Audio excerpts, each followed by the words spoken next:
যে বৈষম্যহীন একটা রাষ্ট্রের আকাঙ্ক্ষা নিয়ে যে সরকার আমরা গঠন করেছি, সেই সরকার দুইজন সমন্বয়কের ইচ্ছা পূরণের আলাদিনের চেরাগ হিসেবে ব্যবহৃত হচ্ছে। 32 দিয়ে ব্যাকডেটের 3 বছর দিয়ে দেন। দুইজন সমন্বয়ক 32 চায়, তাদের দাবি কি তাহলে বাস্তবায়ন হচ্ছে? 32 বছর আগে বিসিএস সবাই 5 বার দিতে পারতো। কোন ক্ষতিগ্রস্ততা বিবেচনা করে 32-এর দেওয়ার পায়তারা হচ্ছে, সেটা জবাব আমরা সরকারের কাছে চাই।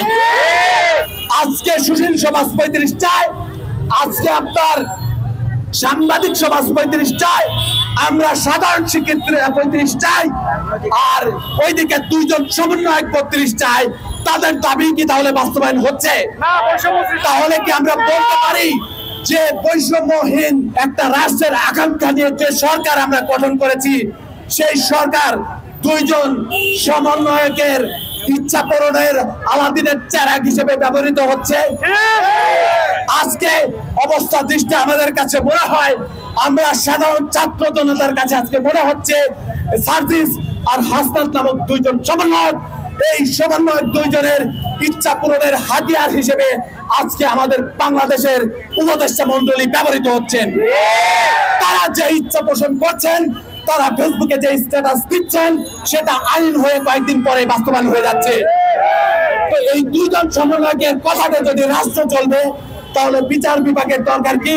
তাহলে শাসন বিভাগের দরকার কি? তাহলে অন্যান্য বিভাগের দরকার কি? আর দুইজন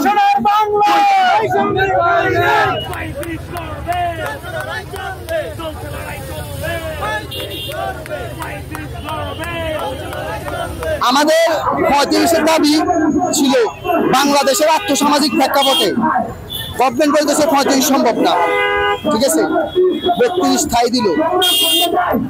এখন আজকে 35-এর চূড়ান্ত একটা সিদ্ধান্ত হবে। এখন আমি বলি, আমি সরকার এবং সমন্বয়কদেরকে বলি 35-32 স্থায়ী দিয়ে 3 বছর ব্যাকডেট দিয়ে দেন। যারা আন্দোলন করছে তাদের বয়স 32+, তারা সুযোগ পাবে, অনেকদিন ধরে আন্দোলন করতেছে। স্থায়ী 32 দিয়ে ব্যাকডেটের 3 বছর দিয়ে দেন, শেষ। আগামী 5 বছর পরে স্থায়ীভাবে 32 কার্যকর হবে। সরকারকে বলি এটা করেন, এটাই সমাধান। আর বিসিএস 3 বার দিচ্ছেন, ওটা বিবেচনা করেন। 3 বার বিসিএস কেউ মানবে না। 32 বছর আগে বিসিএস সবাই 5 বার দিতে পারতো। বিসিএস এর রেস্ট্রিকশন কেন দিবে, এটা সরকার বিবেচনা করবে। সংবাদ, ফিচার ও অনুষ্ঠানের জন্য ভিজিট করুন সংবাদ প্রকাশের ওয়েবসাইট এবং যুক্ত থাকুন ফেসবুক পেজ ও ইউটিউব চ্যানেলের সঙ্গে।